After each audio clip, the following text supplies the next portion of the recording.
Hey guys, welcome back to my channel. I'm Frances and today we are diving into something that is very interesting.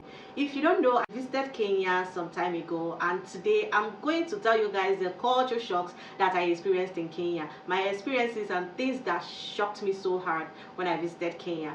Please, let's dive right into it. My shock started immediately I landed at the Kenya airport, okay? So once I got out from the airport and booked my Uber, I headed outside to go meet the driver. Immediately I got out, I was going straight to the right side of the vehicle. I went straight to the part where the driver was supposed to sit and he was like, hello, you have to come over to this side. So that thing shocked me. I'm like, okay, so you guys do the other way around here. And that's one big shock for me. So once I got to the apartment I was supposed to stay, I just rested that night. The next day I headed outside to get some things. I didn't go with any bag.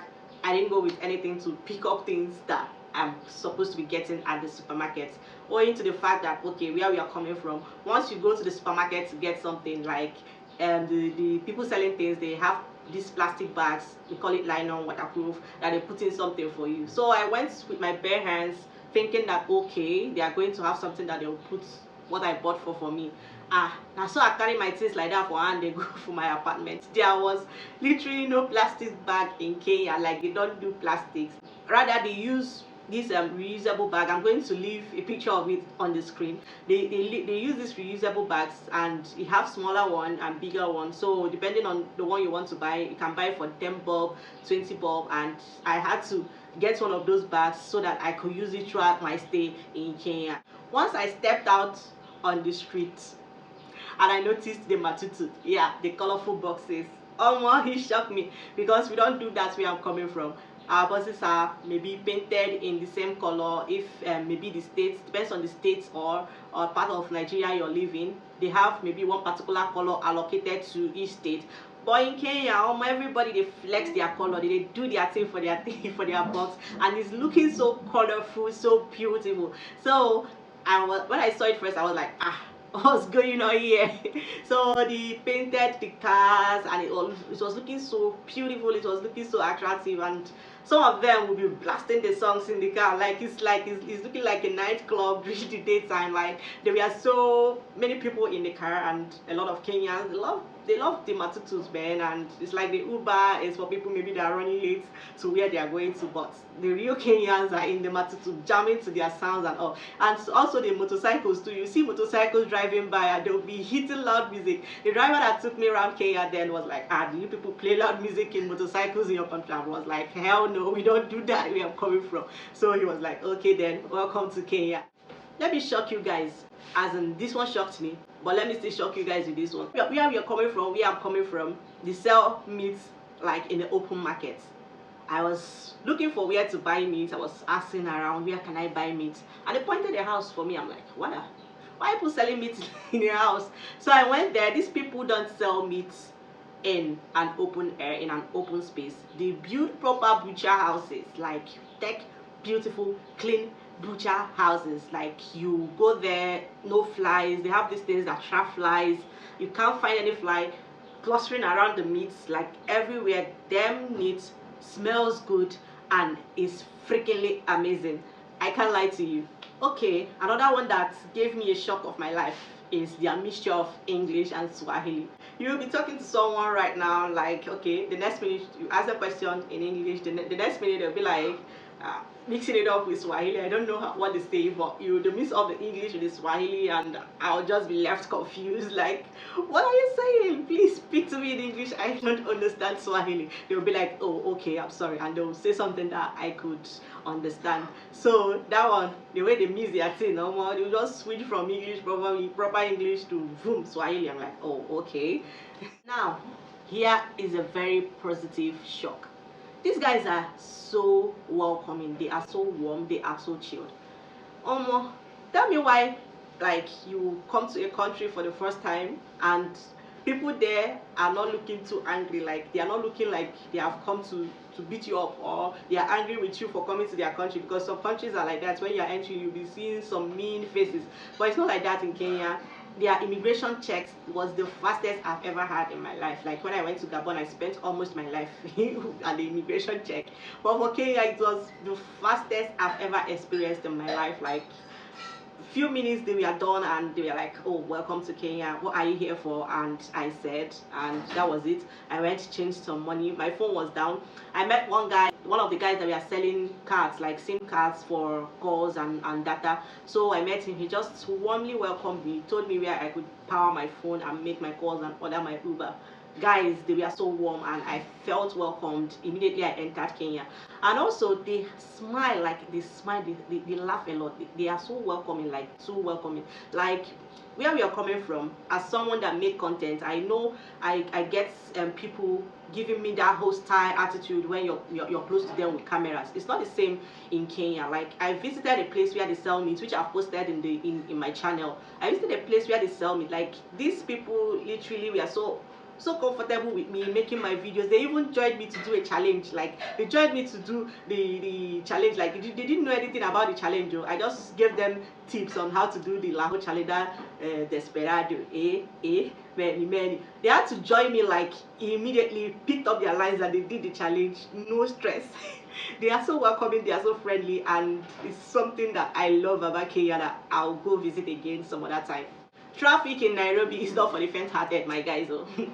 Traffic in Nairobi is not for the faint-hearted. If you have somewhere important to go, you have to wake up early. Oh. Like if you have an appointment by 10 or 11, please leave your house as early as 7, 8, okay? So you could beat up the traffic and be able to get there. And it's usually much during the rush hours, that's during school period, in the morning when you're about to go to school, take your kids to school or go to work, or when people are coming back from their offices, people are coming back from work, from school.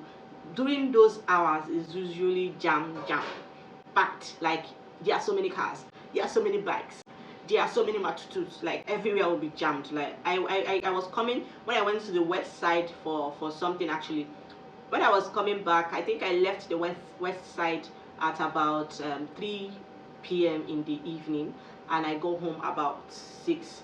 Like I was on the road all through that time. It wasn't funny. Traffic no be here, it no be here. Please, my Kenyan viewers, I want to ask you guys something. I want to know, I want to understand, because I have no knowledge about this particular one. Do Kenya run a cashless policy?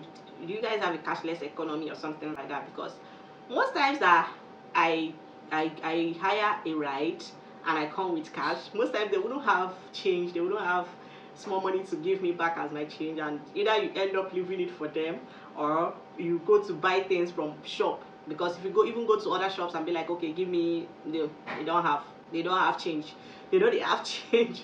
So the first time I left, like I had a ride that was 900 Kenya shillings. I gave 1,000, okay, and the guy was like, no change.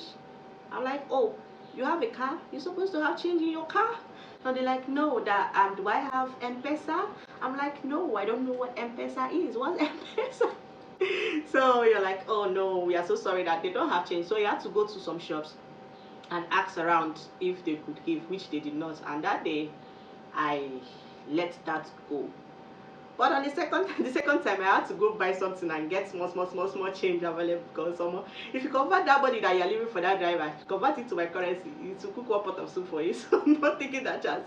I am not taking that chance again. No, I had to go and get my change available. I think, guys, that Kenya was the Garden of Eden, like the one we used to see in the Bible. I think it's Kenya, because why is it so green? Why is there plants everywhere? Where is everywhere green? But it's beautiful. I love it. I love nature, how the place is clean and the trees are not just there like looking bushy, well trimmed, and the streets are damn neat and beautiful. Well, I would say Kenya is the Garden of Eden. I think it's only Nigeria that pays rents yearly, because I've been to Gabon, I've lived in Gabon, and Gabon pays rent monthly. Went to Kenya, Kenya pays rent monthly. I think where we are coming from, we are the only ones that pay yearly rent, and I don't know whether it's a good thing or bad thing, because if you have to pay for the whole year and relax. And then there is some other places they are paying their rents every year, every month, like monthly. As this month is ending, you're renewing your rent as fast as possible. But where I'm coming from, we pay our rent yearly in Nigeria. But the one way sweet me past, the one that I love a lot, is that when I was in the self-serviced apartment I rented, the bar close to me was always jamming Foloma Kowandi like zombie. Or they were giving back to back Nigerian hits. Like I was like, hey, go there, if I do the right thing. Like I think Africa, not just Kenya, where I was coming from before, the Gabon, they also hit Nigerian songs back to back a lot of times, and that one made me a bit proud.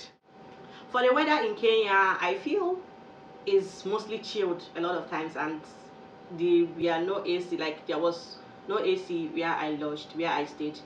No single AC. Like, is there a time that Kenya gets hot, or is it always that chilled? Because when I came, most times I had to cover myself with a duvet, close my windows to be able to sleep comfortably, and there was no AC. And it was that chilled. There was no AC. I didn't even see any AC around. Like no AC at all at all. I had to cover myself to sleep, because if I didn't cover myself to sleep, I was almost shivering, like I almost got cold. I had to cover myself to sleep, close my windows to sleep, so that I won't catch cold that much. The drivers in Kenya are so cheerful. These people are so friendly. Like if you watched the first video I made about Kenya, facts about Kenya, like see what Kenya looks like, check it up on my channel. The guy that picked me up at my apartment to where I was going, like he never kept quiet. He was giving me back to back gist about Kenya. Like anywhere we get to, he will point out like this is this, this is this, this is this. Like he made vlogging like literally easier for me. Just like other places where I'm coming from, their drivers are always aggressive. They transfer aggression that they got from their wife, their children, the government. They'll transfer it to their passenger, and they will come and keep face like you have been fighting with them, or you snatched their girlfriend or boyfriend from them. Like what the, why are you guys so aggressive in Nigeria? For you guys to know too, we don't use coin in Nigeria, but they do in Kenya. They still have their 1 shilling, 1 Kenya shillings, 2 Kenya shillings, 5 Kenya shillings, 10 bob. Like they call it 1 bob, 2 bob. Like what is bob? Is it electric bulb? Why people call it money bulb? Is it bulb or bob? Like is it electric bulb? So but they still use coin, and it's amazing. Gabon too, where I lived before, uses coin, and I think other countries still use coin. It's only Nigeria that don't use coin. Sad.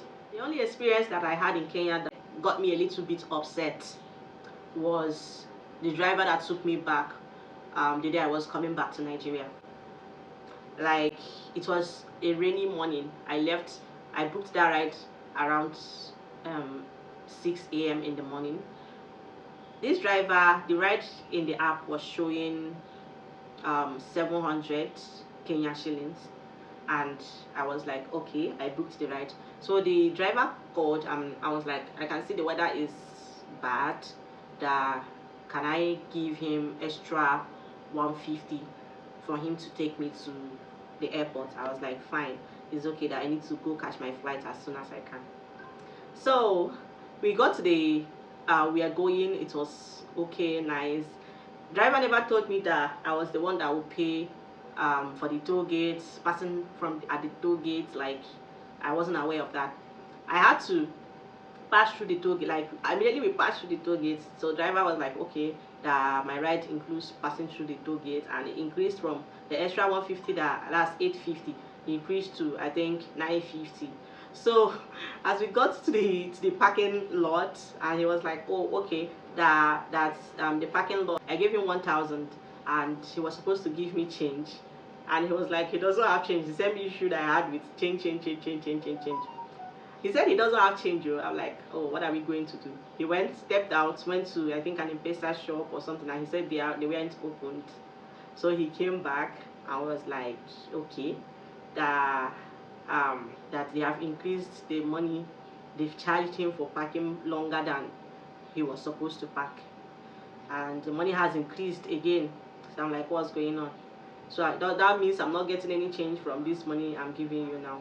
He was like, yes, that's what it means. That in fact I'm supposed to balance him more money for parking longer than he's supposed to. So it really like got me upset. I just had to pack up my bag and left. I was like, why do I have to? For my initial bill was 750 and we agreed to 850, and at the end of the day we are paying that extra, that much more money, and because I wasn't aware of it, and really got to me. I think that's the only sad experience, or like, it's not really sad, that got me upset, because I wasn't pre-informed about most of those activities that made me spend that much money when I was leaving. So those were my top culture shocks and experience in Nairobi. Honestly, Nairobi is a city filled with like contrast energy, and if you've been to Nairobi before, if you've lived in Kenya, please, do you have similar culture shock, or do you have another one that is different? You can leave it in the comment section. Let's share our experiences.